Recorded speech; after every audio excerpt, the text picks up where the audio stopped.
আজকের ভিডিওতে আমি আপনাদেরকে চমৎকার চমৎকার কিছু পিঠা বানানোর পদ্ধতি দেখাবো। ভিডিওটা পুরোপুরি দেখলে আপনারা নিজেরাই বাসাতে এই ধরনের চমৎকার পিঠাগুলো বানাতে পারবেন। দেখুন কিভাবে তৈরি করছে। মাঝখানে যেটা দিয়েছে সম্ভবত একটা ড্রাই ফ্রুটস দিয়েছে, আপনারা চাইলে খেজুর দিতে পারেন।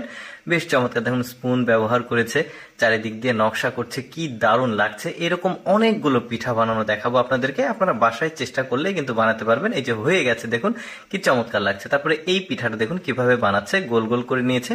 তারপরে লোহার একটা তার দিয়ে চারিদিক দিয়ে একটা করে চাপ দিচ্ছে, একটা দাগ হয়ে যাচ্ছে। এবার মাঝখান দিয়ে দুইটা কাঠি দিয়ে চাপ দিল, একটা ফুলের আকৃতি হচ্ছে।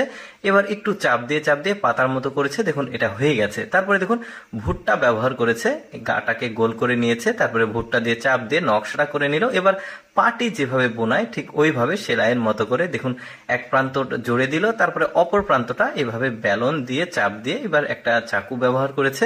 এবার দেখুন জোরে জোরে দিচ্ছে, দারুণ, এমন পাখনা হয়ে গেছে ময়ূরের মতো অনেকটা, বেশ চমৎকার। এই যে হয়ে গেছে, দেখুন দারুণ। এরপরে দেখুন এইটা চারটা পার্ট করে নিয়েছে, চারটা পার্ট একসঙ্গে দিয়ে চারিদিক দিয়ে এখন চাপ দিবে।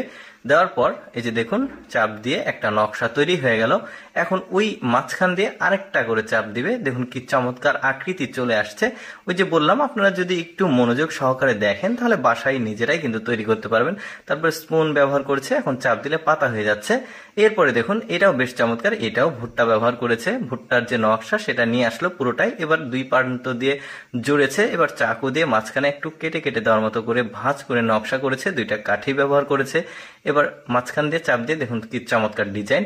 এটা ডিজাইন কিন্তু একদমই সহজ বাট খুবই চমৎকার। দেখুন কিভাবে করছে, আপনারা একটু দেখলে বুঝতে পারবেন। দেখুন মাঝখান দিয়ে একটা রাউন্ড হয়ে গেল, এবার চাপ দিয়ে দেখুন হয়ে গেছে। পিঠাটার আকৃতি আমার বেশ চমৎকার লেগেছে, সহজ। তারপরে দেখুন বেলন দিয়ে আটাটা চাপ দিয়ে একটু পাতলা করে নেওয়া হচ্ছে, মাঝখান দিয়ে কেটে জড়িয়ে দেওয়া হচ্ছে, জড়িয়ে ভাঁজ করে দিল। দেখুন কত চমৎকার একটা নকশা তৈরি হয়েছে, যেখানে চাকু ব্যবহার করেছে।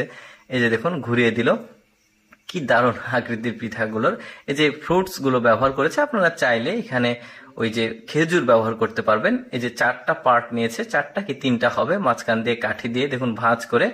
এই যে দেখুন কি চমৎকার একটা আকৃতি আসছে। আমার কিন্তু বেশ চমৎকার লেগেছে, ভাবলাম আপনাদেরকে দেখাই। অনেকে এই ভিডিওটা দেখে কিন্তু নিজেরাই তৈরি করবে।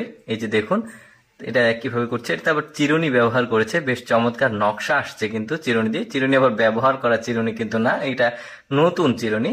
এরপরে দেখুন মাঝখানে একটা ফ্রুটস দিয়েছে, বেশ চমৎকার ডিজাইন। তারপরে এটা দেখুন, এটাও বেশ চমৎকার ভাবে তৈরি করবে, দেখতে খুব ভালো লাগছে। এই পিঠার যে স্টাইল গুলো সেগুলো বেশ চমৎকার।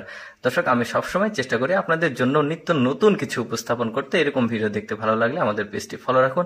আজকের এই পিঠার ভিডিওটি কেমন লাগলো কমেন্ট করে জানাবেন।